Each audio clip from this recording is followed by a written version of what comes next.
کبھی آپ نے محسوس کیا ہے کہ گھر میں پیسہ تو آتا ہے مگر ٹھہرتا نہیں، ہر وقت بے سکونی رہتی ہے، چھوٹی چھوٹی باتوں پر لڑائی ہوتی ہے اور دل سے سکون جیسے ختم ہو گیا ہو۔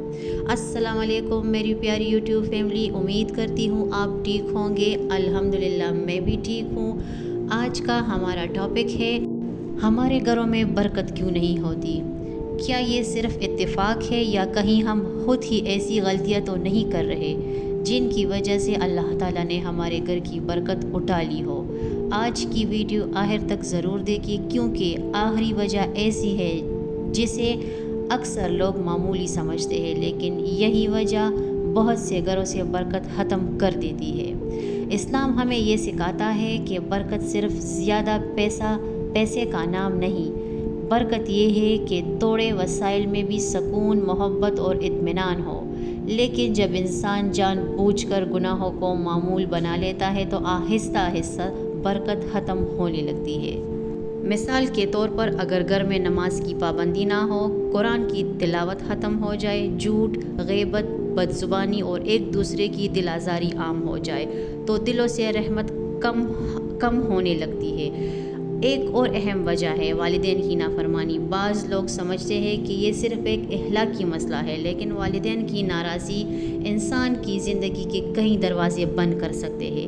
اسی طرح حرام کی کمائی بھی برکت ختم ہونے کی بڑی وجہ ہے۔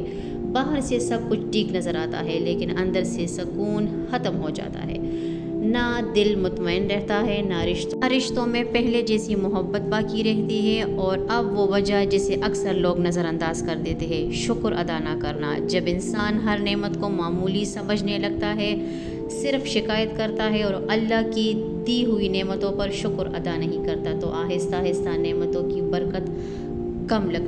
برکت کم ہونے لگتی ہے۔ سوچئے کتنے لوگ ہیں جن کے پاس وہ بھی نہیں جو آج ہمارے پاس ہے، پھر بھی ہم ناشکری کر بیٹھے ہیں۔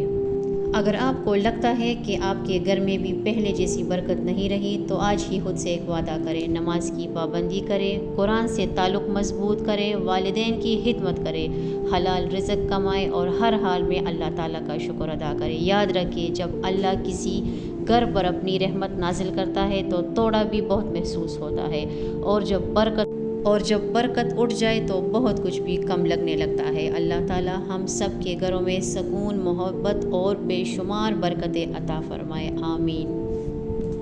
اگر آپ کو ہماری ویڈیو پسند آئے تو پلیز لائک، شیئر اور سبسکرائب ضرور کریں اور اپنی دعاؤں میں اپنی بہن کو یاد رکھیں۔